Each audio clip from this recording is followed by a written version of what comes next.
Hello everyone, tonight we are going to wander the shadow streets of ancient Roman, where the air hums with suspicion, and every glance feels like a blade. Picture yourself in a dusty toga, shuffling through a crowded forum, the scent of olive oil and sweat mingling with the faint tang of fear. You're dodging merchants hawking figs, but their eyes linger too long as if they're memorizing your face for a report to the emperor's spies. One wrong word, one careless gesture, and you're done for, because in Roman treason isn't just a crime, it's a trap you probably won't survive. So before you get comfortable, take a moment to like the video and subscribe, but only if you really like what I'm doing here. Drop a comment with your location and local time. Are you listening as the moon rises in New York or as dawn creeps over Chicago? Now turn off the lights, maybe turn on the fan for some soothing noise, and let's get started tonight. You're standing in the heart of Roman circa 100 CE, under the reign of Trajan, though it could be any emperor's time really. The sun beats down on the marble columns glinting off statues of gods and emperors that loom like silent judges. You're just trying to buy some bread, maybe haggle over an amphora of wine, but there's this itch at the back of your neck. You can't shake the feeling that someone's watching, waiting for you to slip up. That's the Roman we're diving into tonight, a city where loyalty to the state is everything, and the accusation of treason or perduellio hangs over you like a storm cloud. It's not just about betraying the emperor, it's about the very idea of Roman itself. One misstep and you're not just a criminal, you're an enemy of civilization. Let's set the scene. You're weaving through the forum, the heart of Roman life, where senators in their pristine togas argue laws and plebeians like you jostle for space. The air's thick with the smell of roasted meat from nearby stalls and the chatter of Latin buzzes like a hive. But beneath the noise, there's a tension. You overhear a man muttering about the emperor's new tax on olive oil. Nothing too loud, just a grumble. You glance at him and he catches your eye, his face paling as if he's just remembered the penalty for such talk. You look away quick because staring too long might make you complicit. That's the reality of Romans' treason laws. They didn't just punish actions, they policed thoughts, words, even silences. The Romans had a knack for making fear feel like part of the architecture, as permanent as the Colosseum. Here's a hard fact. Roman law defined treason broadly encompassing everything from plotting to kill the emperor to merely speaking ill of his policies. By the time of the empire, the Lex Julia Majestatis passed under Augustus around 27 BCE, made it clear that any act or word that diminished the emperor's dignity was treason. A joke about his baldness, treason. A letter to a friend questioning military strategy, treason. The law was deliberately vague, like a net cast wide enough to catch anyone the state wanted to reel in. Historians still debate whether this vagueness was a deliberate tool of control or just sloppy legal drafting, but the effect was the same. No one felt safe. You could be the most loyal citizen swearing oaths to Jupiter and the emperor daily and still end up on trial because your neighbor needed a quick denarius and sold you out. You're walking past a temple now, its steps worn smooth by centuries of sandals. A priest is burning incense, the smoke curling up to appease the gods. But even he's careful with his words. You notice a slave lingering nearby, his eyes darting between the crowd and the temple. Is he just waiting for his master? Or is he one of the emperor's ears paid to report seditious whispers slaves could denounce their masters, and the state rewarded them with freedom or coin? Imagine that for a second your own household, the people you feed and clothe, could be your downfall. It's like living in a house where the walls have ears and the furniture might snitch. You'd probably start whispering your grocery list just in case. Let's lighten the mood with a bit of weirdness. Did you know Romans used crocodile dung as a face cream? Yeah, they thought it kept the skin youthful, which is a bold choice when you're dodging treason charges. Picture a senator's wife slathering on crocodile poop, hoping to look radiant at a banquet while praying her husband doesn't say something stupid about the emperor's new chariot. It's absurd, but it fits Roman's vibe, lavish, strange, and always teetering on the edge of danger. You're probably glad your skincare routine doesn't involve swamp critters, but back then it was just another day in the eternal city. Back to the forum. You're trying to blend in, keeping your head down, but the weight of Roman's laws presses on you. Trials for treason weren't like modern courtrooms with lawyers and evidence. They were more like theater staged to terrify. If you were accused, you would face a tribunal where the emperor or his cronies decided your fate. Evidence, often just a whisper from an informant, maybe a forged letter or a misinterpreted poem. Confessions were pried out with tools that'd make your stomach turn, think heated irons or the rack, not exactly a polite Q&A. The goal wasn't truth, it was control.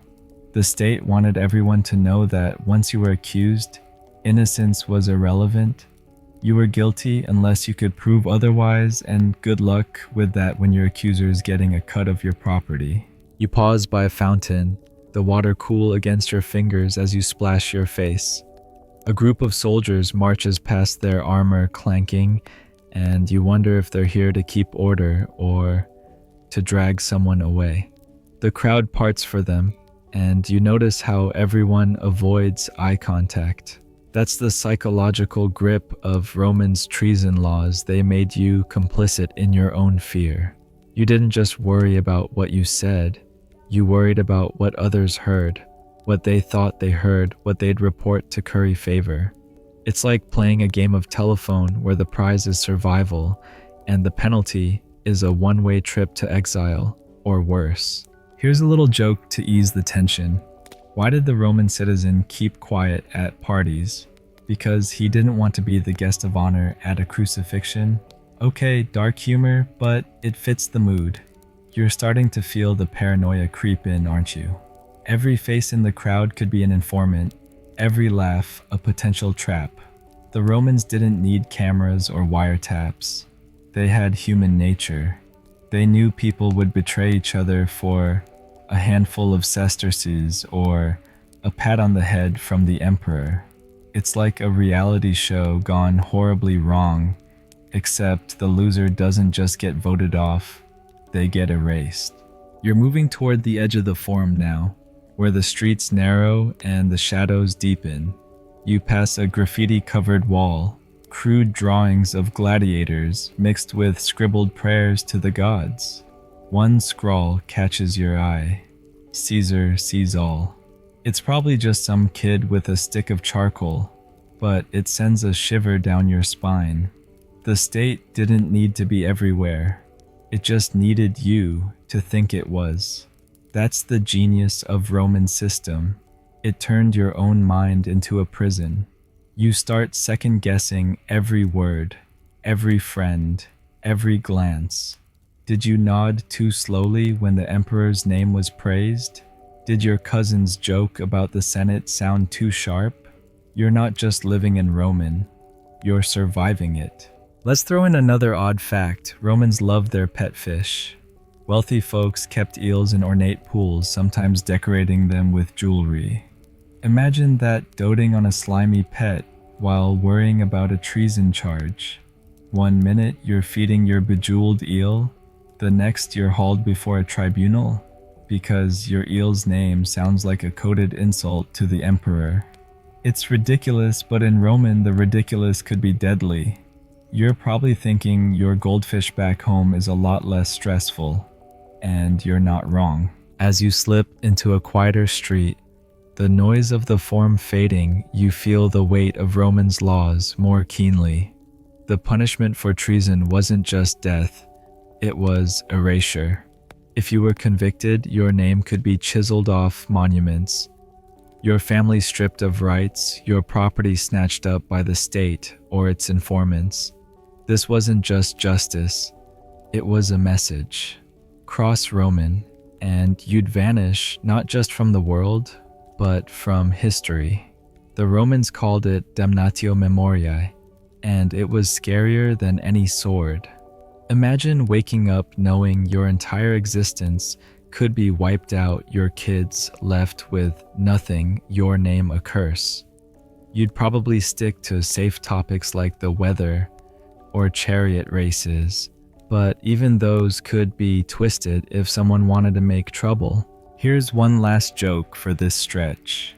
Why did the Roman avoid poetry? Too many syllables could sound like a conspiracy. You're chuckling, but it's not far off. Poets got in trouble for lines that seemed too clever, too critical. You're starting to see the pattern. Romans' treason laws weren't just about catching traitors. They were about keeping everyone on edge, always watching, always afraid. You're not just a citizen, you're a suspect, and the trial's already started in everyone's heads. You're almost at your destination now, a small tavern where you hope to grab a cup of watered-down wine and some peace. But even here, the walls feel like they're listening. The barman's pouring, but his eyes flick to the door every few seconds. A couple of patrons are arguing about gladiator matches, but their voices drop when they mention the emperor's favorite fighter. You sip your wine, tasting the sour tang, and wonder how anyone lived like this. The answer: they didn't have a choice. Roman system was a machine grinding down trust, courage, even hope. You're just trying to get through the day, but every step feels like a test you didn't study for. You're back in Roman, the city's pulse thrumming through your sandals as you navigate its labyrinthine streets. The sun's dipping low, painting the stucco walls in hues of amber and blood, and the air carries the faint clatter of carts and the murmur of voices, careful voices, always careful. You're still clutching that cup of sour wine from the tavern, its aftertaste lingering like the unease that settled in your gut. Last time you felt the shadow of Romans' treason laws, how they turned every glance into a potential accusation. Now you're diving deeper into the machinery of fear, where words aren't just words, they're traps, tripwires, and sometimes tombstones. Tonight you'll see how Romans' vague treason laws made every syllable a gamble, where a whisper could cost you everything.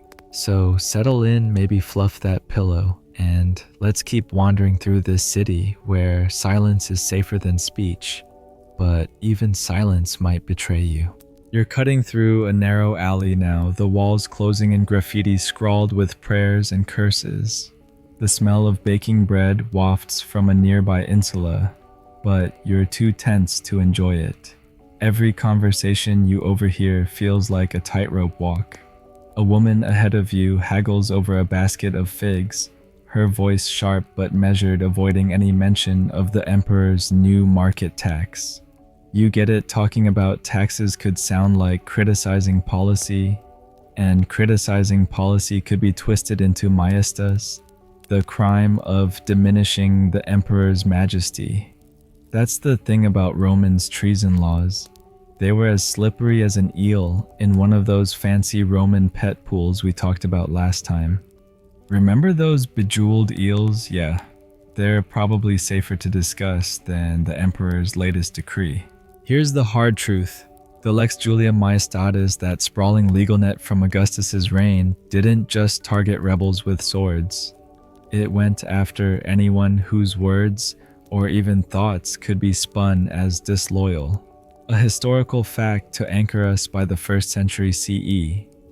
This law had expanded to include seditious speech, which could mean anything from plotting against the emperor to joking about his bad chariot racing bets. The vagueness was the point. You couldn't know where the line was, so you stayed miles away from it. Historians still debate whether emperors like Tiberius or Nero deliberately weaponized this ambiguity to squash dissent, or if it was just a convenient side effect of their paranoia. Either way, you're living in a world where a casual remark about the weather could be misheard, as the emperor's reign is a storm and suddenly you're on trial. You pause by a fountain, its water gurgling like a soft lullaby, but there's no relaxing here. You notice a man nearby scribbling on a wax tablet. He's probably just noting his debts, but what if he's an informant jotting down who said what? The fear of words wasn't just about what you said, it was about how others interpreted it. Say you complain about the price of bread. Someone could report it as you blaming the emperor's grain policies. Or worse, you write a poem praising the gods, but a clever accuser twists a line to sound like a jab at imperial divinity. It's like playing a game of verbal Russian roulette, except every chamber's loaded. You'd probably rather stick to grunting and pointing, but even that might look suspicious, like you're hiding something. Let's lighten things up with a quick joke. Why did the Roman poet burn his scrolls? He didn't want his metaphors mistaken for mutiny. It's funny because it's true. Poets like Ovid got exiled for their words sometimes, for reasons as murky as a Tiber fog. You're starting to see why people kept their mouths shut, or at least stuck to safe topics like gladiator stats, or how to season garum. But even those could backfire if the emperor fancied himself a gladiator expert. Here's an odd fact to chew on. Romans believed swallowing live mice cured bad breath. Imagine popping a mouse like a mint before a big speech, hoping it keeps your breath fresh while you pray. Your words don't land you in chains. It's gross, sure, but it's a reminder of how Romans clung to weird remedies in a world where no one felt safe.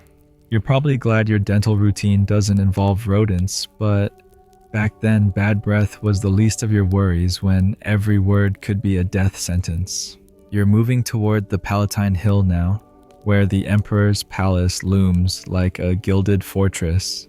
The closer you get, the quieter the streets become, as if the very stones are holding their breath. You pass a group of senators, their togas pristine, cogged with gold trim, whispering in hushed tones.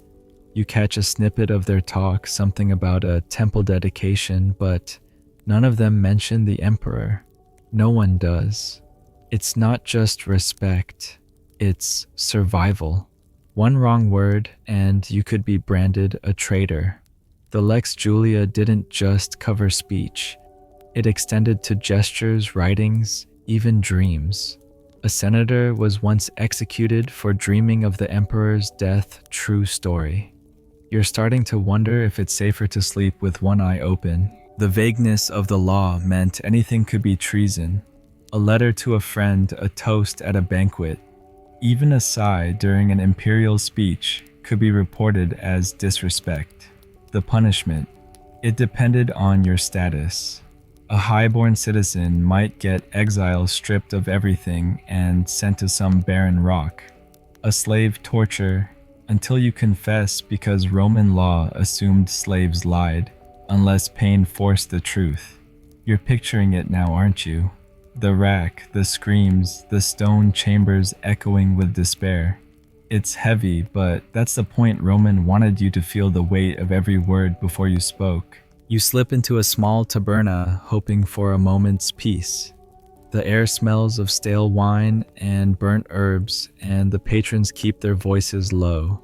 You order a cup of watered-down posca, its vinegary tang biting your tongue. The barman's wiping a cup, but his eyes flick to you, sizing you up. You wonder if he's one of them, one of the delators, the professional informers who made a living snitching. They weren't just creeps lurking in shadows. They were your neighbors, your friends, even your kids.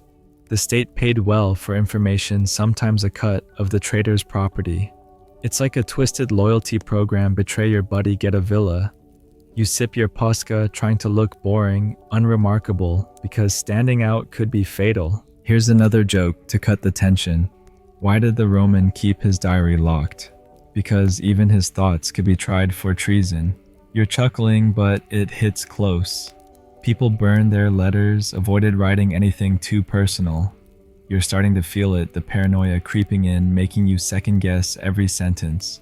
You glance at the barman again, and he nods, but is it friendly or calculating? You can't tell, and that's the whole game. Roman didn't need walls to trap you. It used your own fear. You're thinking about the trials now, how they were more spectacle than justice. A tribunal wasn't about fairness. It was about sending a message. You'd stand before a panel of senators or the emperor himself, their faces blank as marble. Evidence was flimsy, a rumor, a forged note, a slave's coerced confession. The burden was on you to prove your innocence. But how do you prove you didn't think disloyal thoughts? You couldn't. The interrogators knew it, and they had tools to make you talk, hot irons, the wheel things you don't want to picture while sipping your posca. The goal was to break you, to make an example, to remind everyone watching that words are dangerous. You step back into the street, the evening air cool but heavy with the city's tension. You pass a statue of the emperor, its stone eyes glaring down. You bow your head slightly just in case someone's watching. The vagueness of the law meant you were always performing every gesture, every word a calculated act of loyalty. You're starting to understand why people whispered, why they avoided eye contact, why they stuck to scripts of praise for the emperor. It wasn't just about avoiding punishment. It was about surviving a world where words could kill. One last odd fact, Romans used to sprinkle lead acetate on their food as a sweetener. Yeah, they poisoned themselves for a sugar hit, which feels like a metaphor for living under these laws, chasing safety while slowly killing your soul. You're probably glad your snacks don't come with a side of lead, but back then every choice was a risk, every word a potential poison. You're still trudging through Roman's winding streets, the city's pulse now a low hum as twilight settles like dust. The air's thick with the scent of burning oil lamps and the faint whiff of the Tiber muddy and alive. Your sandals slap against the cobblestones, and you're still gripping that imaginary cup of posca, its sour bite a reminder of the last stop at the taberna. You felt the weight of Romans' treason laws, how they turned words into weapons sharper than any gladius. Last time you saw how a single misspoken phrase could land you in a tribunal's grip. Now you're stepping into an even darker corner of this world, where the real terror isn't just the law, it's the people around you. Tonight you'll uncover the chilling informant networks that turned neighbors into spies, friends into foes, and shattered the trust that held Roman society together. So pull that blanket closer, let the fans hum, soothe your nerves, and let's dive into a city where every shadow hides a snitch. You're in a bustling insula now, one of those cramped apartment blocks where Romans working folks stack their lives like amphorae in a storeroom. The walls are thin, the air heavy with cooking smoke and the chatter of families. You're squeezing past a woman hauling a water jug, her eyes flicking to you briefly before darting away. You can't help but wonder, is she just tired? Or is she memorizing your face for a report? That's the poison of Roman's informant system. Delators, they called them, professional snitches who thrived on betrayal. These weren't cloaked villains lurking in alleys. They were the baker down the street, the scribe at the market, even the kid playing knucklebones in the courtyard. Anyone could be an informant, and the state made it worth their while. A historical fact to ground us under emperors like Nero. Informers could earn a cut of a trader's property, sometimes up to a third of their estate. It's like a loyalty scheme where the reward is your neighbor's villa and all you had to do was whisper the right name. You pause by a communal well, the water rippling under torchlight. A man's arguing with a fruit vendor nearby, his voice low, but heated over the price of apples. You catch the word taxes and see him flinch, glancing around like he's just cursed Jupiter himself. You get it, mentioning taxes could sound like criticizing the emperor, and someone's always listening. The delatories didn't need proof. A hint of disloyalty was enough. Slaves could denounce their masters for a shot at freedom. Friends could betray friends for a handful of denarii. Even children were roped in. Imagine your own kid ratting you out because the emperor's spies promised them a sweet treat. Systems like living in a world where trust is a currency you can't afford to spend. Let's lighten the mood with a quick joke. Why did the Roman avoid his best friend?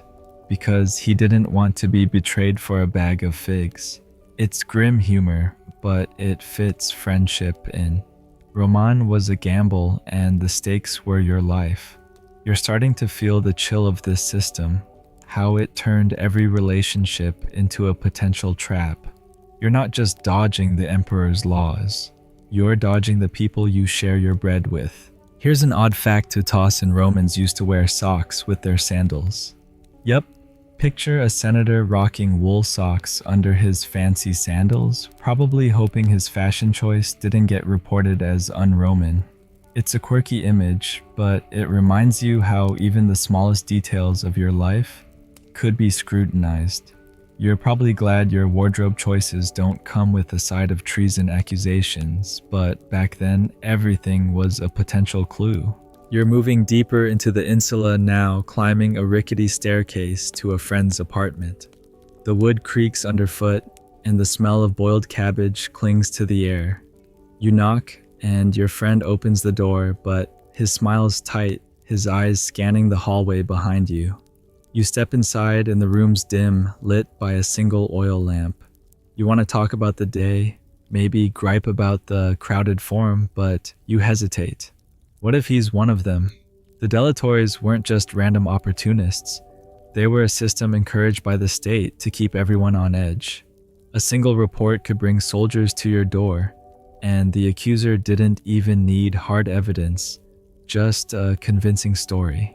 You're starting to see why people kept their conversations shallow, sticking to safe topics like chariot races or the weather. But even those could be twisted if someone wanted to make a quick coin. You sit on a wobbly stool, your friend pouring you a cup of cheap wine. It tastes like vinegar, but you sip it anyway, trying to act normal. You mention a gladiator match, hoping it's safe, but your friend's eyes flicker, and you wonder if you said too much. Maybe he's not an informant, but what if his neighbor is? The walls are so thin you can hear a baby crying next door. The state didn't need to bug your house. It had people. Historians still debate whether the informant system was a deliberate design to fracture society, or just a byproduct of imperial greed. But the result was the same trust was a luxury no one could afford. You're starting to feel like you're in a game of hide and seek. Except you're always it, and the seekers are everywhere. Let's throw in another joke. Why did the Roman whisper at home? Because even his lamp might be listening, okay? It's a stretch, but it captures the vibe. You're not just paranoid. You're rationally terrified. The delatories were like a virus spreading suspicion until it infected every corner of Roman. You're trying to enjoy your wine, but it's hard when you're wondering if your friend's sudden interest in your day is genuine or a fishing expedition. You glance at the door, half expecting a knock from the Praetorian Guard. The informant system wasn't just about catching traitors. It was about making everyone feel like one. Take the case of a merchant named Gaius Marcellus, a real guy from the reign of Domitian around 90 CE. He was accused of treason after a rival reported him for joking about the emperor's love of gladiators. No proof, just a whisper, but it was enough to see his shop confiscated and his family exiled. Stories like that spread like wildfire, reminding you to keep your mouth shut. You're picturing Gaius now, his life unraveling because of a bad joke, and you're wondering if your own quips about the weather might be next. You're back on the street now, the night air cool but heavy with the city's tension. You pass a group of kids playing with wooden swords, shouting about being legionaries. Innocent enough, but even they've learned to avoid certain words. You overhear one say, "I'm the Emperor," and his friend shushes him, eyes wide with fear. It's heartbreaking, isn't it? Kids learning that playtime could be dangerous, that pretending to be powerful might get you noticed. The informant system didn't just target adults. It seeped into every layer of life, teaching even the youngest Romans to police themselves. Here's another odd fact: Romans used urine as a laundry detergent. They'd collect it in vats and use it to whiten their togas. Gross, but effective. Imagine scrubbing your clothes with pee while worrying your neighbors reporting your laundry habits as suspicious. It's a weird glimpse into Roman life, where even the mundane was tinged with fear. You're probably thanking your lucky stars for modern detergent, but back then every chore, every chat was a chance to slip up. You're nearing the Forum again, its marble glowing under the moonlight. The statues of emperors past stare down their stone faces, cold and unyielding. You think about the delatores again, how they turned Roman into a city of whispers. The system was brilliant in its cruelty. It didn't need an army of spies when everyone was a potential informant. A slave could earn freedom. A debtor could clear his debts. A rival could eliminate competition. It was like a twisted marketplace where loyalty was for sale and the currency was betrayal. You're starting to feel the isolation, the way it creeps into your bones like damp cold. You want to trust your friend, your neighbor, but the risk is too high. You stop by a shrine to Jupiter, its altar smoky with offerings. You toss in a coin, murmuring a prayer for protection, but even that feels risky. What if someone overhears and thinks you're praying for the emperor's downfall? The delatores made every act, every word, a potential crime. You're not just living in Roman, you're surviving a game where the rules are hidden and the referee's got a sword. You're starting to see why people retreated into silence, why they avoided deep connections. It wasn't just about staying safe, it was about staying sane. One last joke to ease the weight. Why did the Roman ditch his diary? Because his secrets were safer in the Tiber than on papyrus. You're smiling, but it's a grim truth. People burned their thoughts, avoided writing anything real, because paper could betray you as easily as a friend. You're feeling the suffocation now, the way Romans' informant network choked the life out of trust. Every step you take, every word you don't say, is a calculation. The city's beautiful with its marble and torchlight, but it's a prison built of suspicion. You're still wandering Roman's shadowed streets, the city's heartbeat, a faint throb under the starlit sky. The air's cooler now, carrying the scent of pine smoke and the distant tang of the Tiber. Your sandals are wearing thin, and that lingering taste of posca from the taberna clings to your tongue, sharp and bitter, like the fear you can't shake. Last time you felt the sting of Romans' informant networks, how they turned neighbors into spies and trust into a relic. Now you're stepping into a deeper layer of this suffocating world, where Romans' genius for control twisted something sacred, honor, and loyalty into weapons sharper than any blade. Tonight you'll see how the empire redefined these core Roman virtues to chain its citizens, making defiance not just dangerous, but dishonorable. So tuck that blanket tighter, let the fans hum, steady your nerves, and let's dive into a city where your own values betray you. You're standing in the Forum Romanum now, its marble columns glowing faintly under moonlight. The air hums with the low buzz of night vendors packing up their carts, rattling over cobblestones. You're trying to blend in, just another toga-clad figure, but your heart's racing. You pass a statue of Romulus, Roman's mythical founder, his stone face stern as if judging you. Honor was everything to Roman's dignitas. The weight of your reputation, the pride of serving family, friends, and the state. But under the empire, honor became a trap. Loyalty, once owed to the Republic's ideals, was redirected to the emperor alone. To question him, to act with too much independence, was to be branded infamous, dishonorable, a stain worse than death. You're feeling it now, aren't you? The pressure to prove your loyalty with every step, every word. Here's a solid fact during the reign of Tiberius, 14 to 37 CE. The Lex Julia Maiestatis was expanded to include Crimen Maiestatis, where even failing to show proper reverence to the emperor's image could be treason. A man was executed for carrying a coin with the emperor's face into a latrine. True story. Historians still debate whether this was Tiberius's paranoia or a deliberate tactic to make loyalty a performance. But either way, you're living in a world where honor means submission, not courage. You're careful to bow slightly as you pass the emperor's statue, just in case someone's watching. It's not devotion, it's survival. You slip into a side street, the air thick with the smell of roasted chestnuts from a nearby brazier. A group of young men laughs nearby, their voices loud but cautious, sticking to talk of chariot races. You catch a snippet about the Green's latest victory, but no one mentions the emperor's rumored betting habits. Loyalty to the state meant praising the emperor's every move, even when he bankrupted the treasury on bad horses. You're starting to see how Roman flipped the script. Loyalty wasn't about truth or virtue anymore. It was about flattery. If you didn't clap loud enough at his speeches, you were suspect.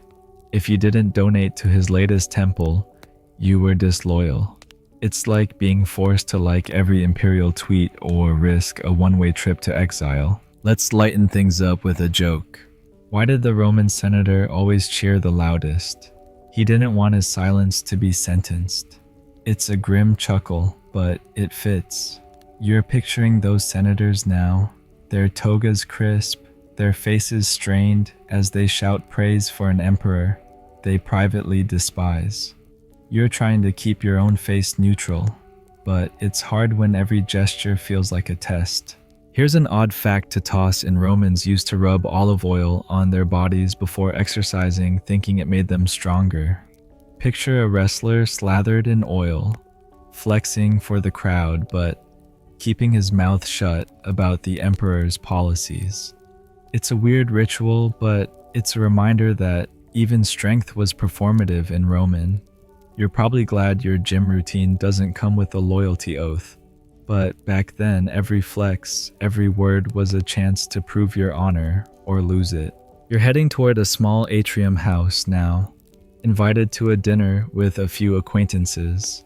The courtyard's lit by flickering torches, the air heavy with the scent of rosemary and grilled fish. Your host, a minor official named Lucius, greets you with a smile, but his eyes are wary. You sit on a cushioned bench, the table laden with bread and olives, but the conversation's stilted. No one mentions the emperor's latest campaign in Dacia, too risky. Instead, you talk about the harvest, the weather, anything neutral. But even that feels like a minefield. If you praise the harvest too much, it might sound like you're ignoring the emperor's grain taxes. If you complain, it's disloyalty. Honor demands you navigate this maze perfectly, but the rules keep shifting. You take a sip of wine, its warmth doing little to ease the knot in your chest. Lucius starts a story about a chariot race, but he stops mid-sentence when a slave drops a plate, the crash echoing like a warning. Everyone laughs it off, but you see the fear in their eyes. The delatories from last time are still on your mind. Those informants could be anyone, even the slave pouring your wine. Loyalty to the emperor meant betraying anyone else who slipped up. A real case comes to mind under Domitian. A woman named Flavia was exiled because her brother, a senator, wrote a letter questioning the emperor's military tactics. She wasn't involved, but her family's honor was tied to his guilt by blood. You're starting to feel how loyalty became a chain binding you to the state's whims. Let's toss in another joke. Why did the Roman avoid family reunions? Too many cousins could cost him his honor. It's dark, but it's true. Family ties were weaponized. You're looking at Lucius now, wondering if he'd report you to save himself. You'd do the same, wouldn't you? Not because you're cruel, but because the system made betrayal the only path to safety. You're picking at your olives, the oil slick on your fingers when Lucius mentions a colleague who was recently honored with a post in Gaul. You know what he means, exile dressed up as a promotion. The empire was slick like that, turning punishment into praise. If you were accused of treason, losing your honor wasn't just social shame, it was legal ruin. Your property could be seized, your name erased from records, your kids stripped of inheritance. Damnatio memoriae wasn't just a punishment, it was a promise that your dishonor would outlive you.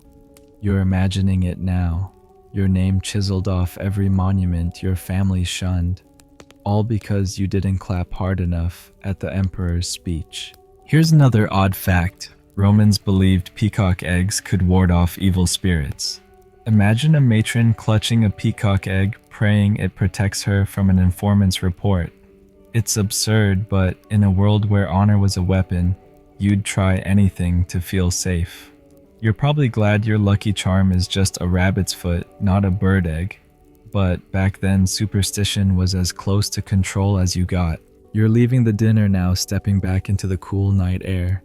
The streets are quieter, but the tension's still there, like a low hum you can't escape. You pass a temple, its altar glowing with offerings, and you toss in a coin, muttering a prayer for protection. But even that feels risky.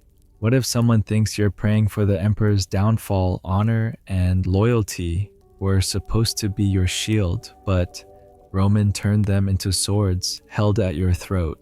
You're starting to see why people bowed lower, praised louder, betrayed faster. It wasn't just fear. It was survival in a world where your virtues were your chains. One last joke to carry you through.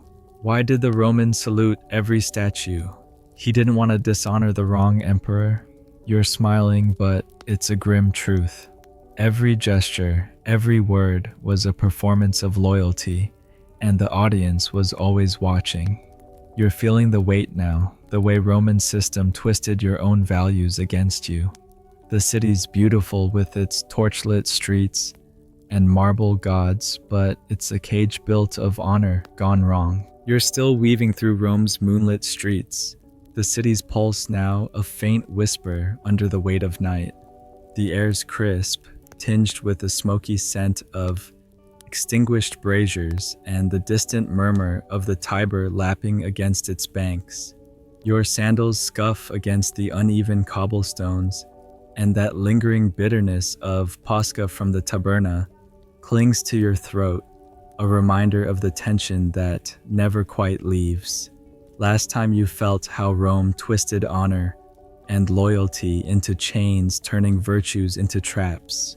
Now you're stepping into the heart of the empire's theater of fear, where public trials and executions weren't just punishments, they were spectacles crafted to burn obedience into your soul.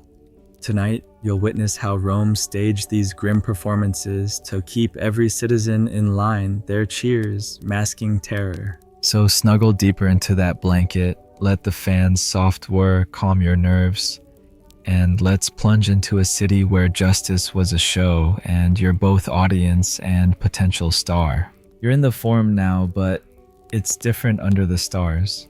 The marble columns loom like silent sentinels, and the air's thick with anticipation, not the usual bustle of merchants and scribes. A crowd's gathering near the rostra, the speaker's platform where a treason trial is about to unfold. You squeeze through the throng, the smell of sweat and cheap wine heavy around you. Torches cast flickering shadows, making every face look half guilty. You're trying to stay unnoticed, just another toga in the crowd, but your heart's pounding. These trials weren't about finding truth. They were public rituals designed to hammer home the emperor's power. You're here to watch, but deep down you know you could be next. Here's a concrete fact: under Nero's reign, 5468 CE treason trials became public spectacles, often held in the forum or amphitheaters with crowds encouraged to jeer the accused. The emperor himself might preside, his golden wreath glinting as he played judge and god. Historians still debate whether these displays were meant to entertain or terrify, but the effect was clear. You saw the accused, maybe a senator, maybe a merchant like Gaius Marcellus from our last stroll, dragged in chains, their fate already sealed. The crowd's roars, the accusations shouted like lines in a play, all served one purpose: to remind you that defiance meant destruction. You're standing near the back, trying to avoid eye contact with the Praetorian guards posted at the edges. Their armor clanks as they shift their eyes, scanning the crowd for any hint of dissent. The accused, a wiry man named Quintus, stands on the rostra, his toga torn, his face pale as the marble around him. He's charged with majestas, slandering the emperor's name in a letter. You don't know if it's true, but it doesn't matter. The evidence is a scrap of papyrus waved dramatically by the prosecutor, who's probably pocketing a cut of Quintus's estate. You hear whispers in the crowd. Some call him a traitor, others mutter he was framed. You keep quiet because even sympathy could mark you as complicit. Let's ease the tension with a joke. Why did the Roman crowd cheer so loud? They didn't want to be the next act. It's dark, but it's true. You are clapping, not because you believe Quintus is guilty, but because silence might look like support. You're part of the show now, whether you like it or not, and the emperor's watching from his gilded seat, his smile as cold as the Tiber in winter. Here's an odd fact to lighten the mood. Romans used to toss garlic into wells to purify the water. Imagine chucking cloves into your drinking supply, hoping it keeps the spirits away, while you pray your name stays off the tribunal's list. It's a quirky ritual, but in Rome, you'd try anything to feel safe, even if it meant garlic-flavored water. You're probably glad your tap water doesn't come with a side of superstition, but back then every act was a plea for protection. The trial's moving fast now, the prosecutor's voice booming like a bad actor's. Quintus tries to speak, but the crowd drowns him out, egged on by the guards. You notice a woman nearby, her face streaked with tears. Maybe his wife, maybe just someone who knows how this ends. The verdict's a formality. Treason trials rarely ended in acquittal. If you're lucky, it's exile. Your property seized, your name erased, sent to some rocky island to rot. If not, it's worse. You're picturing crucifixion, aren't you? The slow agony nails through flesh. The crowd's jeers fading as the condemned gasps for air. But Rome saved that for the lowest slaves, foreigners. Quintus, a citizen, might get a merciful beheading, his head displayed to remind you all, this is what happens when you forget your place. You shift your weight, the cobblestones digging into your feet.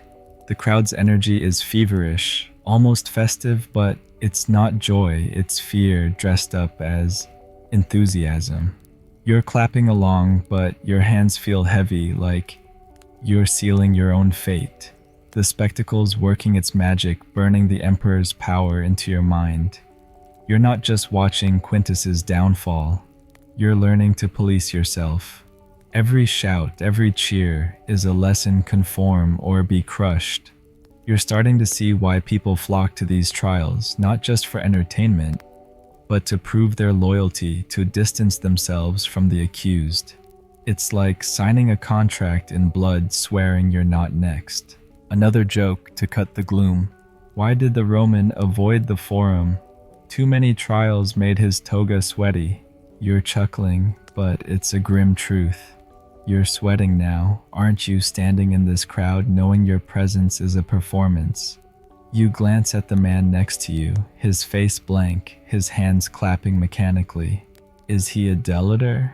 One of those informants we talked about? You can't tell, and that's the point. The spectacle's not just on the rostra, it's in every glance, every whisper. You're trying to focus on the trial, but your mind drifts to the aftermath. If Quintus is convicted, and he will be, his family's done for. His wife might be divorced, his kids disinherited, his name erased from every record. Damnatio memoriae isn't just punishment, it's obliteration. You're imagining it now. Your own name chiseled off a monument, your kids begging in the streets, your friends pretending you never existed. The crowd's cheering louder now, but it's hollow, a mask for the fear gripping everyone. You're clapping too because stopping might draw eyes. It's not just Quintus on trial, it's all of you every day. Here's another odd fact. Romans believed sneezing during a meal was a bad omen, so they'd pause to pray. Picture pausing your dinner to ward off evil, all while worrying your guests might report your sneeze as a sign of disloyalty. It's absurd, but in Rome, every hiccup could be a clue. You're probably glad your allergies don't come with a treason charge, but back then, every moment was a performance for an unseen audience. The trial's wrapping up now, the verdict delivered with a flourish. Quintus is guilty, exile, not death, but it's a slow death, all the same. The crowd roars, some out of relief, others out of habit. You're moving away, slipping through the dispersing throng, the air cooler, but no less heavy. The spectacle's over, but its message lingers. Rome's watching, and it never forgets. You're starting to feel the weight of it, how these public displays weren't just about punishing one man, but about chaining a whole city. The cheers fade, but the fear stays seeping into your bones like damp cold. You're still drifting through Rome's darkened streets, the city's heartbeat now a faint murmur beneath a canopy of stars. The air's grown chilly, laced with the scent of damp stone and the faint musk of extinguished torches. Your sandals scrape against the cobblestones, and the ghost of that Posca's sour tang lingers in your mouth, a bitter echo of the fear you can't shake. Last time you stood in the forum, swept up in the grim theater of a treason trial, feeling the crowd's roars burn obedience into your soul. Now you're plunging deeper into Rome's machinery of control, where the very words you speak or think were forged into chains. Tonight you'll discover how Rome reshaped language itself to cage thought, turning the Latin tongue into a tool of oppression. So burrow deeper into that blanket, let the fan's soft whir steady your pulse, and let's slip into a city where every syllable could be a shackle. You're in a quiet alley now, the walls tight and shadowed, scrawled with faded graffiti prayers to Venus curses on cheating bakers. The air smells of stale bread and the faint tang of the Tiber nearby. You're heading to a scribe's shop, hoping to buy a wax tablet for notes, but you're careful not to write anything too personal. Words in Rome weren't just communication, they were weapons, and the empire knew how to wield them. The state controlled thought by controlling language, twisting the very vocabulary you use to think. Words like libertas, once meaning civic freedom, the right to speak your mind now, meant the privilege of serving the emperor. Dignitas, the honor of standing tall, was redefined as groveling before imperial power. You're feeling it now, aren't you? The way every word feels like a trap ready to snap shut. Here's a solid fact under the Emperor Domitian 81-96 CE. The Lex Julia Maiestatis was stretched to include seditious speech, where even a private joke about the emperor's baldness could land you in chains. A poet named Juvenal barely escaped exile. For his sharp-tongued satires, his words twisted to seem treasonous. Historians still debate whether this linguistic crackdown was a calculated move to silence dissent or just emperors, thin-skinned, paranoia. But the result was the same. You learned to speak in code to weigh every syllable. You're standing outside the scribe's shop now, the door ajar, the smell of ink and papyrus drifting out. You hesitate. Writing anything could be dangerous. Even a grocery list might be misread as a coded plot. You step inside the scribe hunched over a table, his stylus scratching softly. He glances up, his eyes narrowing, and you wonder if he's one of those delators we talked about, ready to report a stray word. You asked for a tablet, keeping your voice bland, but your mind's racing. What if you jot down a complaint about bread prices? Could it be twisted into seditious speech? The Empire's genius was in making language a minefield. A toast to the Emperor's health had to be loud fervent, or it might seem half-hearted. Silence was just as bad, failing to praise the Emperor could be read as dissent. It's like living in a world where every sentence is a tightrope, and the fall is fatal. Let's lighten the mood with a joke. Why did the Roman burn his poems? Too many verses rhymed with rebellion. It's grim, but it fits poets like Ovid were exiled for words that seemed too clever, too free. You're starting to see why people stuck to chanting imperial slogans. Their voices hollow as the clay pots stacked in the shop's corner. You're clutching your new tablet, but you're not sure you'll write anything at all. Here's an odd fact to toss in: Romans used to smear honey on their lips before public speaking, believing it sweetened their words. Picture a senator dabbing honey on his mouth, hoping his speech sounds loyal enough to avoid a tribunal. It's a sticky ritual, but in Rome you'd try anything to keep your words safe. You're probably glad your presentations don't require a jar of honey, but back then every speech was a performance for survival. You're back on the street now, the night air sharp against your skin.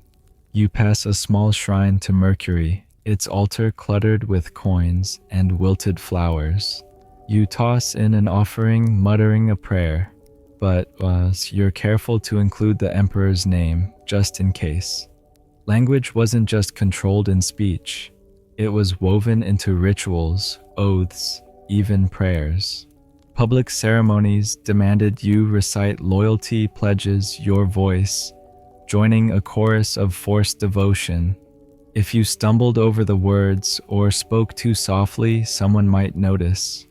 You're picturing it now, a whole city chanting praise, their voices masking fear like a choir singing to drown out their own doubts. You slip into a taberna for a quick rest, the air warm with the smell of spiced wine and burning herbs. The patrons are quiet, their talk limited to gladiator bets and harvest yields. You overhear a man mention the emperor's new statue, but he stops short, his eyes darting to the door. You get it, praising the statue is safe, but questioning its cost could be deadly. The empire's control over language went deeper than laws. It reshaped how you thought. Words like justice or freedom lost their old meanings, twisted to serve the emperor. You couldn't even think about rebellion without borrowing the state's vocabulary, which made dissent feel alien, wrong, like a foreign tongue you couldn't speak. Another joke to ease the weight. Why did the Roman whisper his prayers? Because even the gods might snitch to Caesar. You're chuckling, but it's a dark truth. Even private thoughts weren't safe when language itself was policed. You're sipping your wine now, its warmth doing little to loosen the knot in your chest. You're starting to feel how Rome caged your mind, making every thought a calculation, every word a risk. You're thinking about a real case now. Take Aelius Sejanus, a powerful Praetorian commander under Tiberius. In 31 CE, he was accused of treason, his letters scrutinized for hidden meanings. His words, once praised as loyal, were twisted to paint him as a plotter. He was executed, his body torn apart by a mob, his name erased. You're imagining it, your own letters, Your casual notes pored over by men looking for a reason to destroy you. The scribe's shop feels far away now, that wax tablet heavy in your hands. Writing feels like signing your own confession. Here's another odd fact. Romans believed rubbing a wolf's fat on your joints cured arthritis. Imagine smearing wolf grease on your knees, hoping it eases your aches while praying your words don't land you in chains. It's bizarre, but in Rome, every remedy was a grasp for control in a world that offered none. You're probably glad your medicine cabinet doesn't include wolf fat, but back then you would cling to any charm to feel safe. You're still roaming Rome's silent streets, the city now cloaked in the deep hush of midnight. The air's cold sharp with the scent of wet stone and the faint acrid trace of smoldering hearths. Your sandals rasp against the cobblestones, and the memory of that Posca's vinegary sting lingers, a sour note that mirrors the dread pooling in your chest. Last time you saw how Rome twisted language itself into a cage, making every word a potential chain. Now you're stepping into an even darker corner of this world, where the empire's fear machine tore at the deepest bonds family. Tonight you'll feel the heartbreak of households ripped apart by suspicion, where love and loyalty crumbled under the weight of state-induced paranoia. So, wrap that blanket tighter, let the fan's steady hum anchor you, and let's plunge into a city where even your kin could become your betrayers. You're in a residential quarter now, where the insula, those towering creaky apartment blocks, lean close, their windows dark but somehow watchful. The air smells of boiled lentils and damp laundry, and you hear a baby's wail cut through the silence, quickly hushed. You're heading to visit a cousin, hoping for a moment of warmth, but your steps falter. Families in Rome weren't sanctuaries. They were battlegrounds. The empire's treason laws didn't just pit neighbor against neighbor, they turned siblings, parents, and children into potential informants. A chilling fact under Caligula 37-41 CE.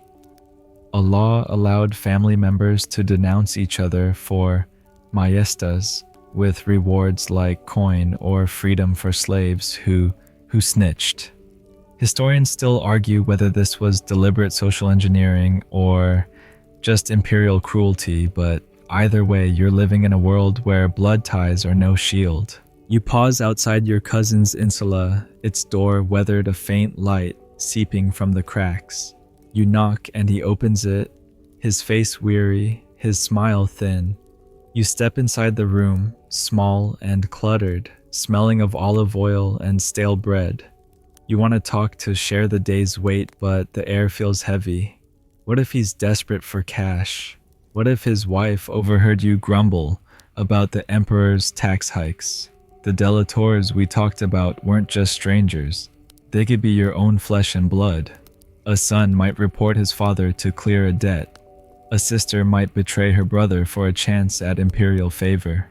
You're sitting on a worn bench now, your cousin pouring watery wine, but you're watching his hands, wondering if they'd write your name on an informant's list. Let's lighten the mood with a joke. Why did the Roman avoid family dinners? Too many forks could stab him in the back. It's dark, but it fits. You're picturing that dinner table now. The tense smiles, the careful words. You're trying to keep the conversation safe, talking about the harvest or a neighbor's new mule, but even that feels risky. You're starting to see why families whispered, why they avoided deep talks. Trust was a flame snuffed out by the empire's shadow. Here's an odd fact to toss in: Romans used to hang tiny bronze phalluses in their homes as good luck charms. Picture one dangling above your cousin's door, glinting in the lamplight, a hopeful ward against evil, except no charm could protect you from a family member's betrayal. It's a quirky custom, but in Rome you'd cling to any talisman to feel safe. You're probably glad your home decor doesn't include bronze anatomy, but back then, every superstition was a grasp at control. You're sipping your wine now, its thin flavor doing little to ease the knot in your gut. Your cousin mentions a cousin-in-law who vanished last month, accused of treason after his daughter reported a disloyal comment about the emperor's chariot races. You nod, keeping your face blank, but inside you're reeling. A real case comes to mind under Nero. A noblewoman named Claudia was exiled because her son, a teenager, bragged about his father's old Republican ideals. The boy got a pat on the head from the state. Claudia lost everything: her home, her name, her son's love. You're imagining it now, your own family turning on you, your words twisted by someone you raised. It's not just betrayal, it's a wound that doesn't heal. You glance at the door, half expecting a knock from the Praetorian Guard. The Empire's laws made family a liability. If one member was accused of treason, the whole household could suffer property seized, names erased, children disinherited. Damnatio memoriae wasn't just personal, it was generational. You're picturing your cousin's kids asleep in the next room, their futures hinging on your silence. You want to warn him about the rumors you heard in the forum, but you bite your tongue. Speaking could drag you both down. It's like living in a house where every wall might whisper your secrets to the emperor. Another joke to cut the tension. Why did the Roman lock his kids' room? So their bedtime stories wouldn't be treasonous. You're chuckling, but it's grim. Kids learn early to watch their words, to fear their own parents' slips. You're looking at your cousin now, his face shadowed by the lamp, and you wonder what he's holding back. You're both playing the same game, measuring every word, hiding your thoughts behind safe smiles. You're thinking about how families coped. Some stopped talking altogether, their dinner silent except for the clink of cups. Others turned to rituals like swearing loyalty oaths at home, as if the emperor's ears reached through the walls. A historical example: during Domitian's reign, families were encouraged to display imperial busts in their homes, a constant reminder of who owned their loyalty. You glance at the corner of your cousin's room and see a small clay bust of the emperor, its eyes blank but piercing. You wonder if it's there out of devotion or fear. Probably both. You're starting to feel the suffocation, how family became a stage for loyalty, not love. Here's another odd fact. Romans believed rubbing a snail on your skin could cure warts. Imagine smearing snail slime on your hand, hoping it heals you while praying your cousin doesn't report your complaints about the emperor's new tax. It's gross, but in Rome you'd try anything to feel in control, even if it meant snail facials.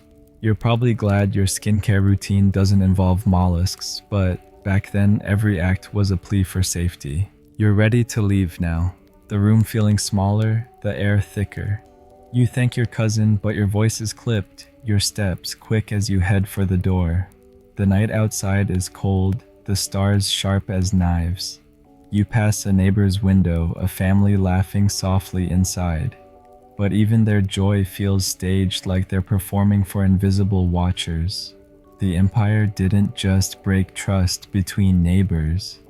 It fractured the bonds that held households together.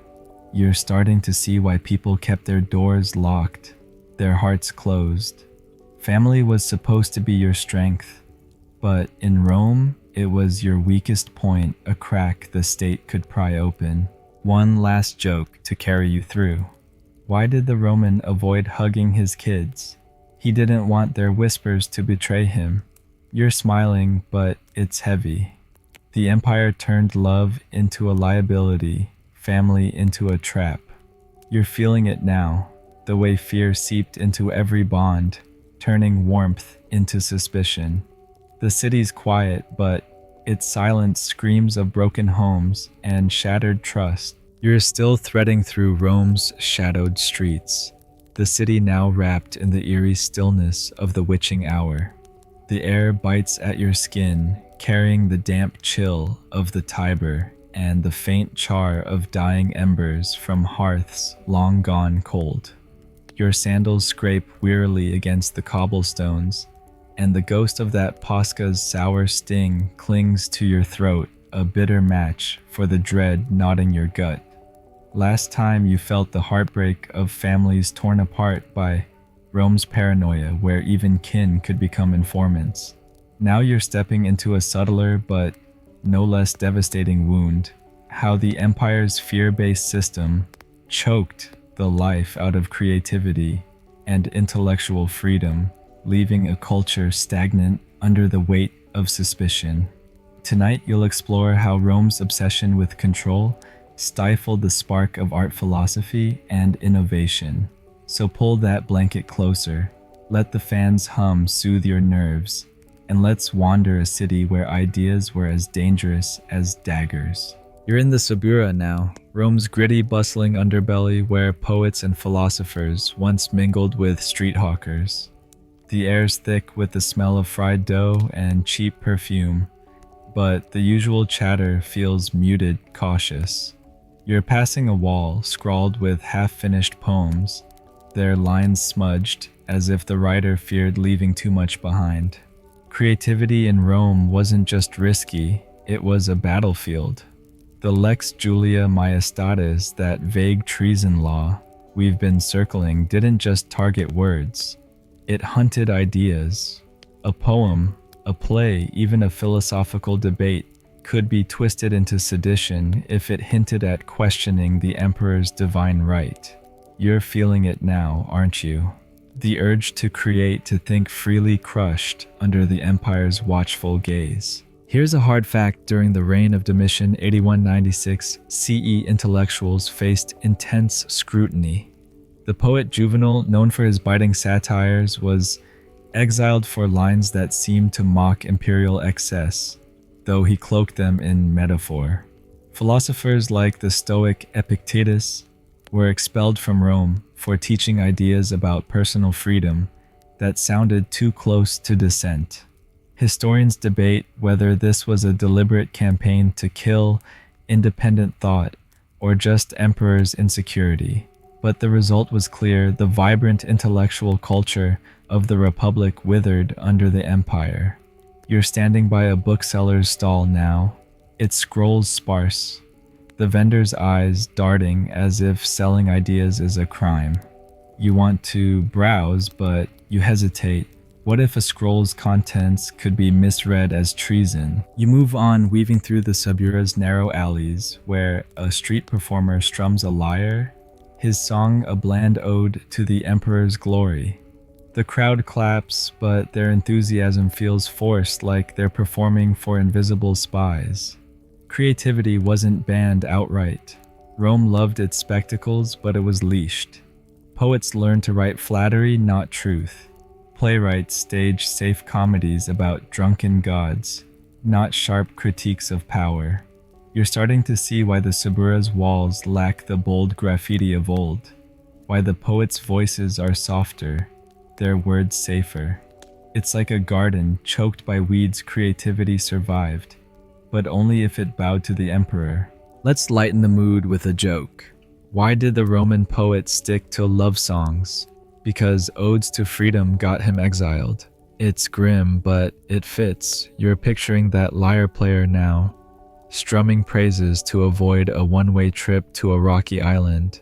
You're trying to hum along, but the tune feels hollow, like the city's soul. Here's an odd fact: Romans used crushed snail shells as makeup, thinking the shimmer made them look divine. Imagine a poet dabbing snail powder on her cheeks, hoping to charm a crowd while praying her verses don't land her in chains. It's a bizarre custom, but in Rome you try anything to shine without burning. You're probably glad your makeup bag doesn't include shellfish, but back then every flourish was a calculated risk. You're heading toward a small lecture hall now, where a philosopher used to teach Stoic principles: self-control, reason, freedom of the soul. The building shuttered its door, barred since the last teacher was banished for corrupting minds. You pause, peering through a crack in the wood, seeing only shadows where ideas once sparked. The empire didn't just punish words, it starved the mind. Libraries where censored scrolls burned if they smelled of dissent. A real case under Nero, the historian Cremutius Cordus was forced to suicide in 25 CE for praising Brutus, a Republican hero, in his writings. His books were torched, his legacy erased. You're imagining it now, your own thoughts, your sketches, your dreams reduced to ash because they didn't fit the imperial script. You slip into a nearby taberna, the air warm with the scent of mulled wine and roasted barley. The patrons are quiet, their talk limited to gladiator odds and market prices. You overhear a young man, maybe a would-be poet, muttering about a verse he's crafting, but he stops when he notices you listening. You don't blame him, creativity was a tightrope. A single metaphor, like comparing the emperor to a fading sun, could be twisted into treason. You're sipping your wine now, its warmth doing little to thaw the chill in your bones. You're starting to feel how Rome dulled its own brilliance, trading philosophy for propaganda art for obedience. Another joke to ease the weight. Why did the Roman sculptor carve only emperors? Because busts of rebels got him busted. You're chuckling, but it's heavy.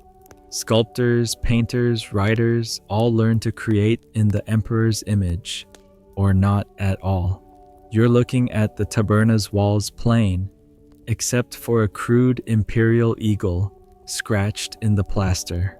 Art wasn't dead, but it was chained, its wings clipped to fit the empire's cage. You're thinking about the cost now. Rome's golden age of literature, think Cicero's speeches, Catullus's poems faded under the empire's shadow. The Republic's debates, its fiery oratory gave way to sycophantic hymns. A historical example, under Augustus the poet Virgil, wrote the Aeneid a masterpiece but also a love letter to imperial destiny. It's beautiful, but it's safe, its lines woven to glorify Rome's ruler. You're wondering what masterpieces never saw light, what minds stayed silent to avoid the tribunal's gavel. It's like a library of unwritten books, a culture smothered before it could breathe. Here's another odd fact. Romans believed owl feathers under your pillow could ward off nightmares. Imagine tucking feathers into your bed, hoping for dreamless sleep so you wouldn't mutter something treasonous in your sleep. It's absurd, but in Rome, even your dreams weren't safe. You're probably glad your sleep aids are just tea or melatonin, but back then, every night was a gamble with the empire's ears listening. You're leaving the taberna now, stepping into the cold night air.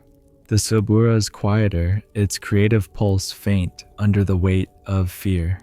You pass a wall where a half-finished mural of Jupiter fades into plaster abandoned, maybe because the artist feared it looked too much like a jab at the emperor. The empire didn't just kill ideas. It starved them, leaving a culture of echoes instead of voices. You're starting to feel the loss the way Rome's fear choked its own soul. The city's still beautiful with its starlit stone and silent gods, but it's a hollow beauty, a stage for conformity. You're still trudging through Rome's darkened streets, the city now a maze of shadows under a moonless sky. The air's sharp with the bite of late-night frost, mingled with the faint reek of the Tiber, and the ashy scent of smoldering braziers gone cold. Your sandals drag against the uneven cobblestones, and the ghost of that Posca's sour tang clings to your throat, a bitter echo of the fear that's become your shadow. Last time you felt the empire's grip strangle Rome's creativity, choking poets and philosophers into silence. Now you're stepping into a colder, more calculating layer of control. How Rome tied economic survival to political loyalty, using property confiscation to keep citizens tethered to the emperor's will. Tonight you'll explore how wealth, land, and livelihood became weapons in the empire's arsenal, turning every denarius into a leash. So burrow deeper into that blanket, let the fans hum, steady your racing pulse, And let's wander a city where your purse was as suspect as your words.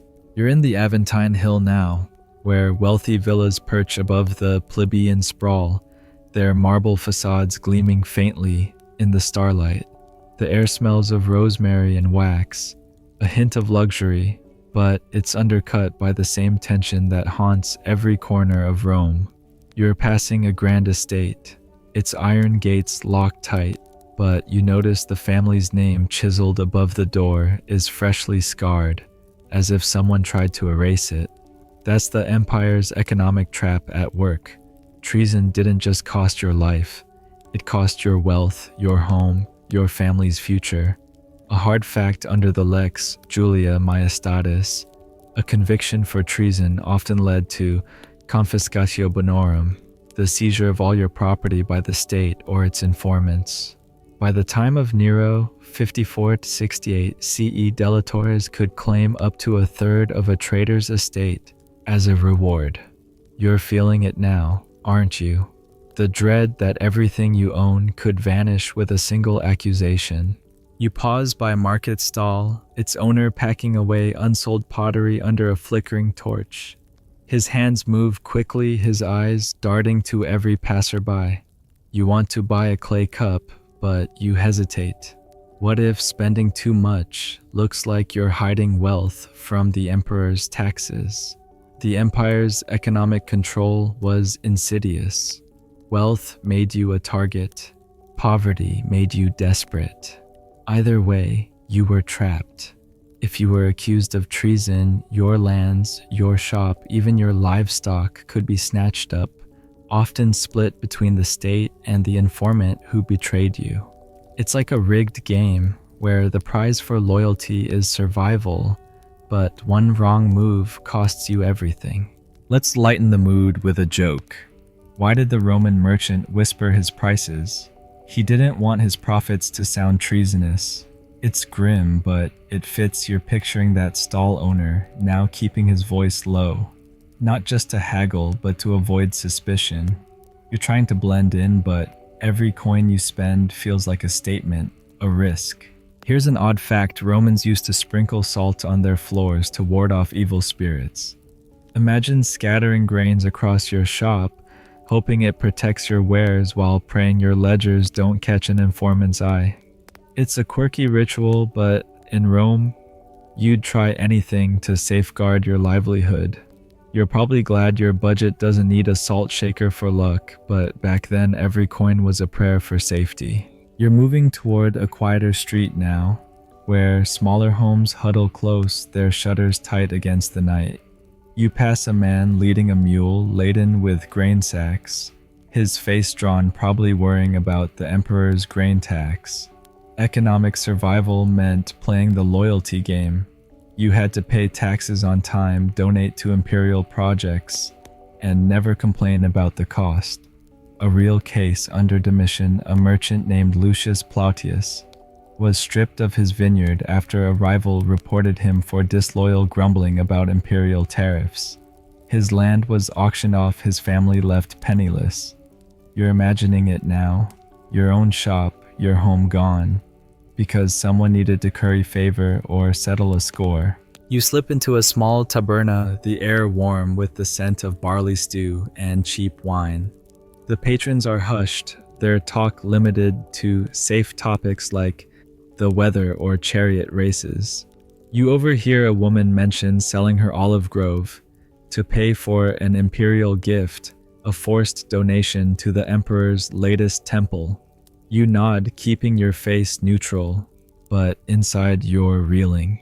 The empire didn't just tax your income, it taxed your loyalty. Refused to contribute and you're disloyal. Hoard wealth and you're a conspirator. You're sipping your wine now, its thin warmth doing little to ease the chill of knowing your livelihood hinges on the emperor's whim. Another joke to cut the tension. Why did the Roman hide his gold? Because a full purse could be a death sentence. You're chuckling, but it's heavy. Wealth wasn't power in Rome. It was a target painted on your back. You're looking at the taberna's owner now, wiping cups with a rag, his eyes flicking to the door. Is he counting his coins or watching for spies? You can't tell, and that's the point. You're thinking about how deep this went. The empire's economic grip wasn't just about punishment, it was about control. Senators were forced to fund public games to prove their loyalty, draining their fortunes. Small farmers paid crippling taxes, knowing a single missed payment could spark an accusation of disloyalty. A historical example under Tiberius, a wealthy widow named Sextilia lost her estate after refusing to fund an imperial statue. Her lands were given to a loyalist, her name erased. You're picturing your own home, your savings seized because you didn't bow low enough, didn't pay fast enough. Here's another odd fact. Romans believed a frog tied to your belt could cure a fever. Imagine strapping a frog to your waist, hoping it heals you while praying your taxes don't mark you as a traitor. It's absurd, but in Rome you'd cling to any charm to protect your wealth. You're probably glad your medicine doesn't involve amphibians, but back then every denarius was a gamble. You're leaving the taberna now, stepping into the biting night air. The Aventine's villas loom above their wealth, a reminder of what you could lose. You pass a boarded-up shop, its door marked with a state seal, confiscated probably after a treason charge. The empire didn't just take your property. It took your future, your family's security, your place in the world. You're starting to see why people paid up, why they groveled, why they betrayed others to save their own skin. Economic survival wasn't just about money. It was about proving you belonged to the emperor. One last joke to carry you through. Why did the Roman sell his farm? He didn't want his crops to grow a conspiracy. You're smiling, but it's a grim truth. Every coin, every plot of land was a thread tying you to the empire's will. You're feeling the weight now, the way Rome turned wealth into a weapon, loyalty into a transaction. The city's quiet, its stars cold, but the silence hums with the threat of loss. You're still navigating Rome's ghostly streets, the city now shrouded in the deepest hour of night, where shadows seem to breathe. The air's icy, laced with the raw scent of the Tiber's mud and the faint char of spent fires.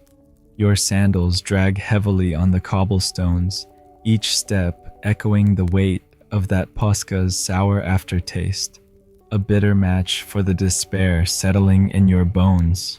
Last time you saw how Rome's economic grip turned wealth into a leash, tying survival to loyalty.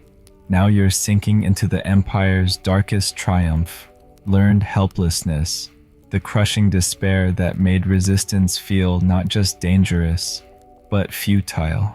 Tonight, you'll experience how Rome's relentless fear machine broke the will to fight, leaving citizens docile under an iron sky. So, clutch that blanket tighter, let the fan's steady hum ground you, and let's slip into a city where hope itself became the enemy.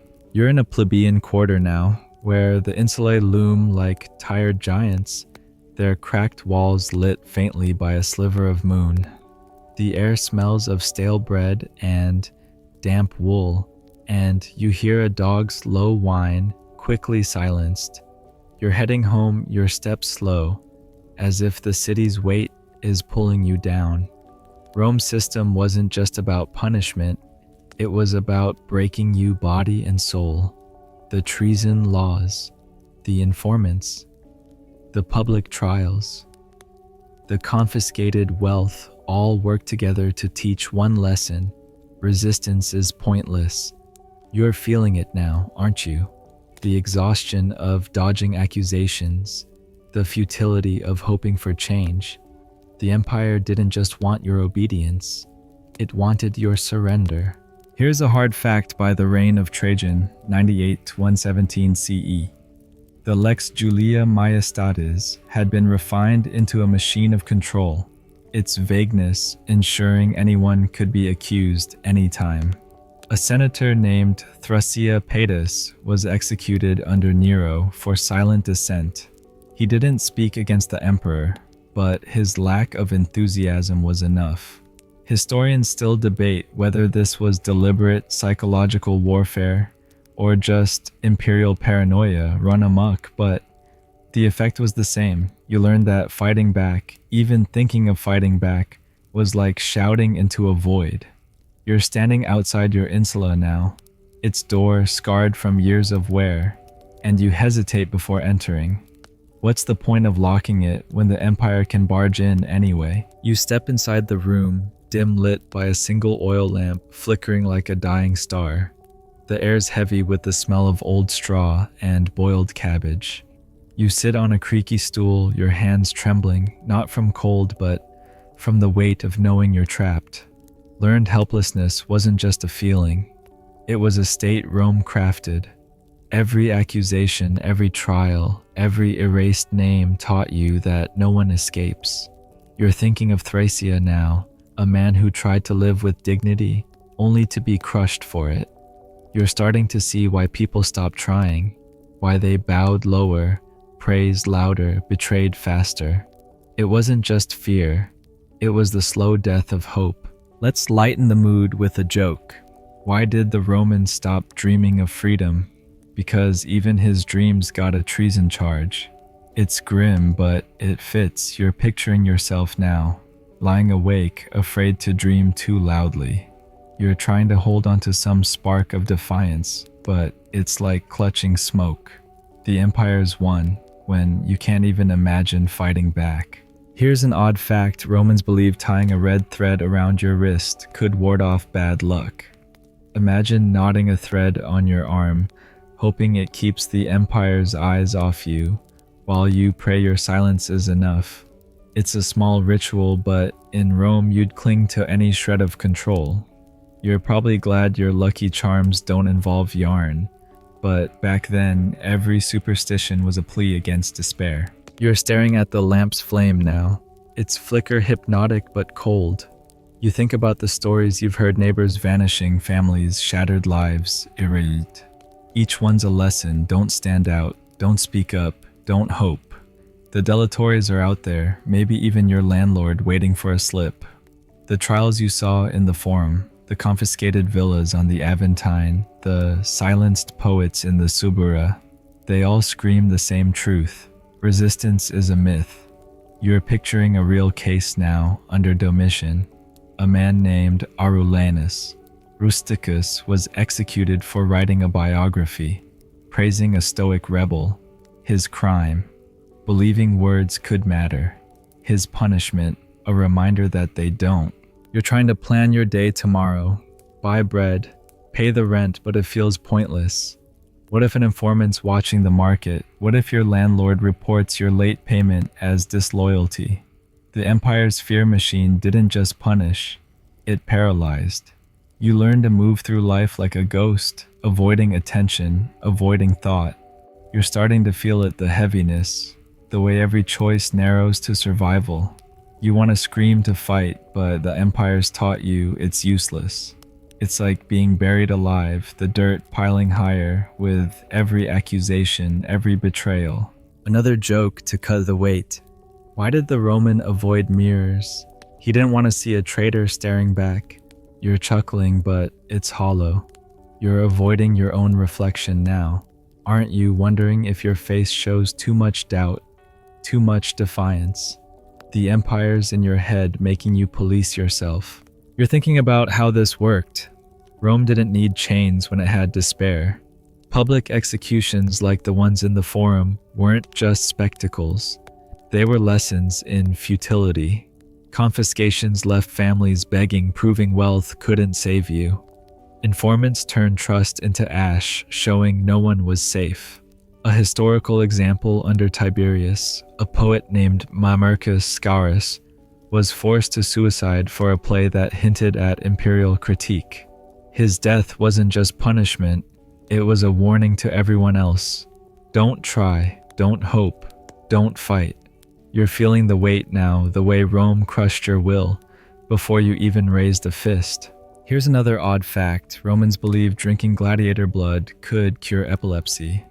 Imagine gulping that grim tonic, hoping it heals you while praying your thoughts don't betray you. It's grotesque, but in Rome, you try anything to feel alive in a world that wanted you numb. You're probably glad your medicine cabinet skips the gladiator juice, but back then, every remedy was a desperate grab at survival. You're ready to blow out the lamp, now the room growing colder, the darkness closing in. You're exhausted, not just from the day, but from the endless calculations. Watch your words, guard your coin, hide your thoughts. The empire's won when you can't imagine winning, when resistance feels like spitting into the wind. You're starting to see why people shuffled through life, heads down, voices low, dreams dead. The city's quiet, but it's a silence that screams of surrender. You're still creeping through Rome's desolate streets, the city now a labyrinth of shadows under a sky heavy with clouds.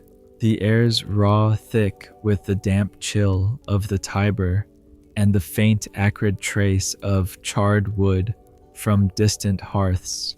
Your sandals grind against the slick cobblestones, and the memory of that Pascha's sour bite lingers a bitter twin to the hopelessness seeping into your bones. Last time you felt the crushing weight of learned helplessness, how Rome's fear machine made resistance seem futile. Now you're stepping into an even darker mechanism of control, memory manipulation, where the empire didn't just punish dissent, but erased it, rewriting history to enforce its myths.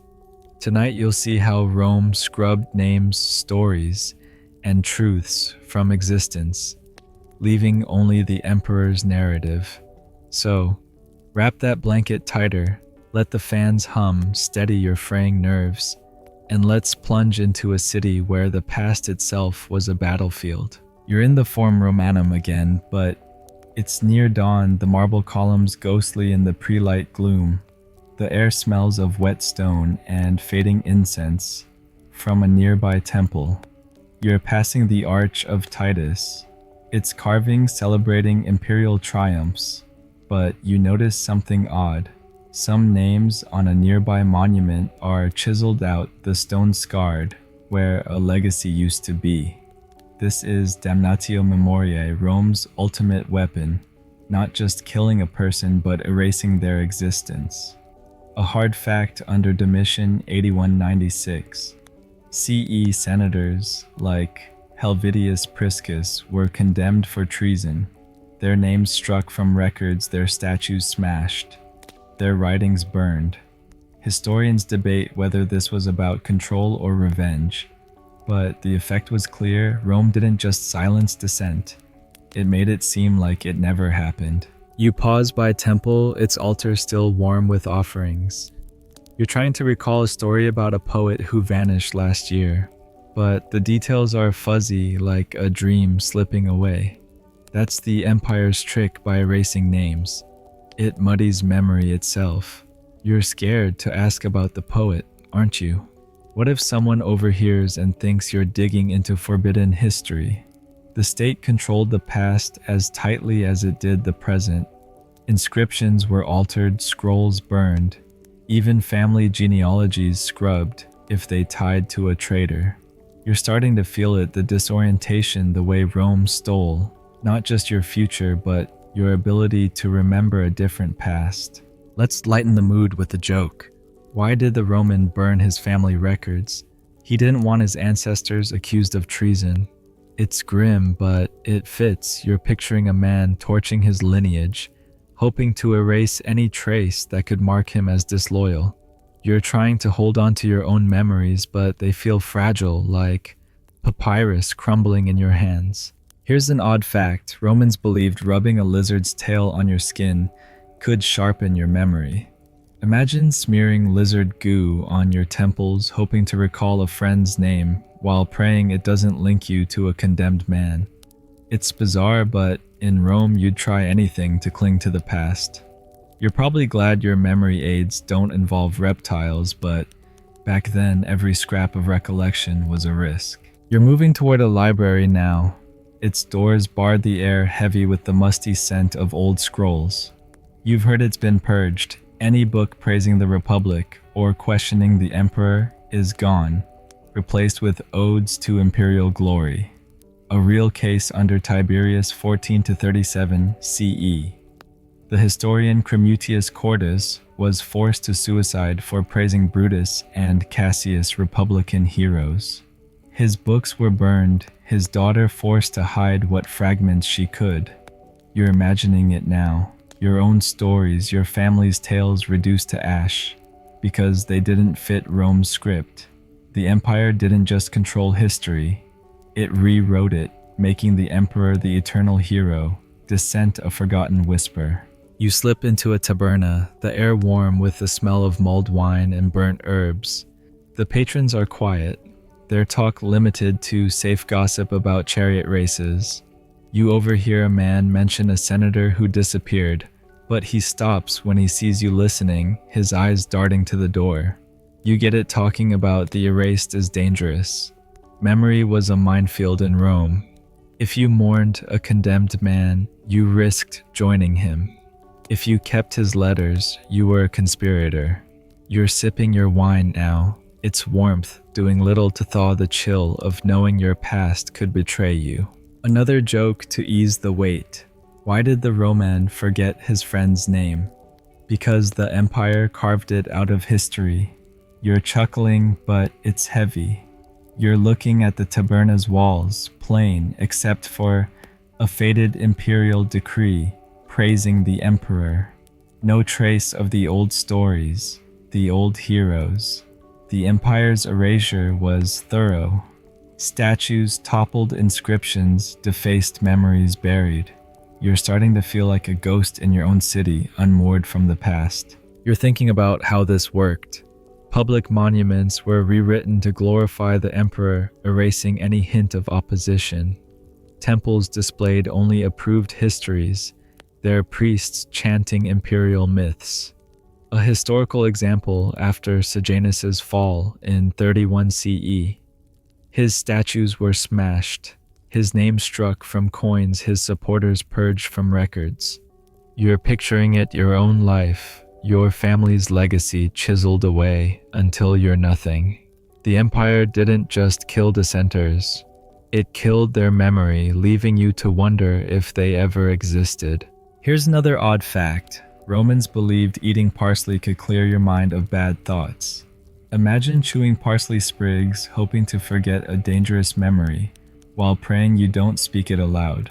It's absurd, but in Rome, you'd try anything to keep your mind safe.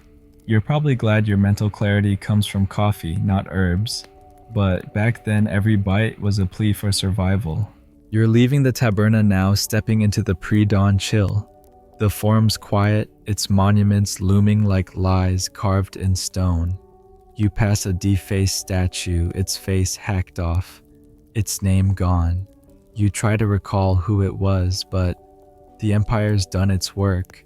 Your memory's a fog, the past a shadow. The city didn't just erase dissent, it erased the ability to imagine it.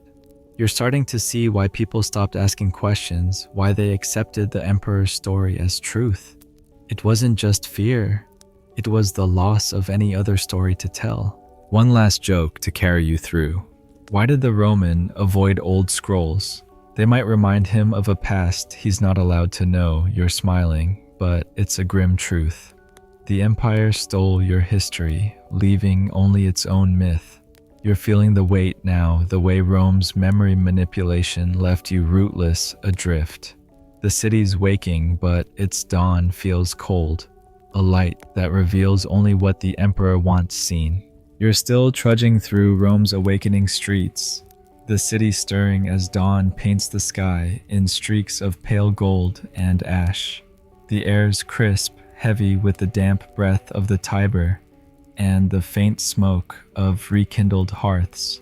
Your sandals scuff against the worn cobblestones, and the lingering sting of that posca from the taberna clings to your throat, a sour reminder of the fear that's now part of your pulse. Last time you saw how Rome erased dissent from memory, rewriting history to cement the emperor's myth. Now you're stepping into the final layer of this journey, where the shadows of Rome's psychological tactics stretch far beyond its marble walls, echoing in the authoritarian systems of today. Tonight, you'll reflect on how the empire's tools, fear, betrayal, erasure haunt modern regimes, a chilling legacy that lingers like a ghost. So pull that blanket tight, let the fans hum anchor you, and let's walk through a city whose lessons still whisper in our world. You're in the Forum Romanum one last time, the morning light glinting off the temples, their marble polished but cold. The air smells of fresh bread and burning incense, but the crowd's hushed, their steps cautious as they pass statues of the emperor, his stone eyes watching. You've lived through Rome's fear machine, the vague treason laws, the informant networks, the twisted loyalty, the public spectacles, the silenced creativity, the broken families, the confiscated wealth, the crushed hope, the erased past. Each piece was a cog in a system that didn't just control bodies, but minds, hearts, souls. Now standing here, you're starting to see how Rome's tactics weren't just ancient history. They're a blueprint echoed in the authoritarian regimes of today. A hard fact, historians note that Rome's use of surveillance propaganda and fear mirrors modern tactics in states where dissent is punished and truth is rewritten. You're feeling it now, aren't you? The eerie sense that Rome's shadow stretches into our time. You pause by the rostra where you watched Quintus's trial, its platform now empty but heavy with memory. The empire's tools, delatores, damnatio memoriae. Public trials were about more than control. They were about reshaping reality. Today you see echoes in regimes that monitor speech, reward informants, erase inconvenient histories. Think of how modern authoritarian states use vague laws to silence critics, much like the Lex Julia Majestatis. In some countries, a tweet or a blog post can land you in prison, the charge as slippery as disrespecting the state. Historians still debate how much Rome inspired these systems, but the parallels are stark control. The narrative break the will, make resistance unthinkable. You're looking at the rostra now, imagining a modern courtroom, a TV screen broadcasting a traitor's confession, the crowd nodding along, afraid to disagree. Let's lighten the mood with a joke. Why did the Romans' ghost haunt modern capitals? Because his fears still fit the script. It's grim, but it fits. You're picturing those ancient informants now, their whispers reborn in digital surveillance, their betrayals mirrored in loyalty tests. You're trying to shake the thought, but it sticks like dust on your toga. Here's an odd fact: Romans believed tying a seashell to your door could protect your home from curses. Imagine hanging a shell above your threshold, hoping it shields you while praying your name stays off the empire's lists. It's a quaint ritual, but in Rome you'd try anything to feel safe. You're probably glad your home security doesn't rely on mollusks, but the instinct to protect yourself from invisible threats feels all too familiar, doesn't it? You're moving through the forum now, passing merchants setting up stalls. Their voices low, their wares safe, nothing that could be seen as subversive. You're thinking about how Rome's control of language, its erasure of history, finds echoes today. Modern regimes rewrite textbooks, scrub dissent from archives, make heroes of their leaders, while villains vanish. A historical parallel: just as Rome erased Sejanus's name from coins, some states today remove critics from public memory. Their faces edited out of photos, their voices banned from airwaves. You're imagining it now, your own posts, your own story deleted because they didn't fit the official line. It's not just censorship, it's theft of your existence. You slip into a quiet street, the air cooler, the city's hum softer. You pass a shrine to Jupiter, its altar piled with offerings, and you toss in a coin, murmuring a prayer for clarity. But even that feels risky. What if your prayers misheard as dissent? Rome's legacy lives in the way modern regimes make you second-guess your words, your thoughts. Surveillance cameras, social media monitoring loyalty, pledges, they're the delators of today, watching, waiting. You're starting to see why people in those systems like Romans keep their heads down, their voices low. It's not just fear, it's survival in a world where power writes the rules and the truth. Another joke to ease the weight. Why did the Romans' fears follow him to the future? Because tyrants never change their playbook. You're chuckling, but it's heavy. You're looking at the city now, its temples and statues gleaming in the dawn, and you see the blueprint: fear to control betrayal, to divide erasure, to silence. It's a machine that's outlived Rome, running in places where dissent is a crime and memory a privilege. You're thinking about a modern echo regimes that use economic pressure, like Rome's confiscations to enforce loyalty. Freeze a dissident's bank account, seize their business, and watch them beg. It's the same game. Make survival a loyalty test. A historical example under Nero. The philosopher Seneca was forced to suicide, his wealth confiscated after being accused of plotting against the emperor. Today, you see it in asset freezes, job losses, families punished for one member's defiance. You're picturing it, your own bank account locked, your home taken, all because you spoke too freely. The empire's shadow is long. Its lessons learned by those who rule through fear. Here's another odd fact. Romans believed drinking rainwater collected on the 5th day of the moon could boost courage. Imagine sipping lunar water, hoping it steels you against the empire's gaze, while praying you don't stand out. It's absurd, but in Rome you'd try anything to feel brave. You're probably glad your courage comes from coffee or a good playlist, but the need to find strength in a watchful world hits close, doesn't it? You're nearing home now, the city waking fully, its streets filling with the clatter of carts and the murmur of cautious voices. The form's behind you, but its lessons linger. Rome's tactics, surveillance, betrayal, erasure, despair, are alive in any system that values control over freedom. You're starting to see why history feels so close, why the fear you felt in Rome's streets echoes in headlines today. The empire didn't just rule, it taught the world how to rule through fear, and that lesson's still in play. One last joke to carry you through. Why does Rome's ghost linger? Because its chains fit every century. You're smiling, but it's a grim truth. The city's beauty, its marble and gold, hides a machine that still hums in the dark corners of power. You're feeling it now, the way Rome's legacy clings like damp cold, a warning that freedom's fragile memory's a battleground. As you reach your insula, the dawn light warm but fleeting, you feel the weight of Rome's echoes.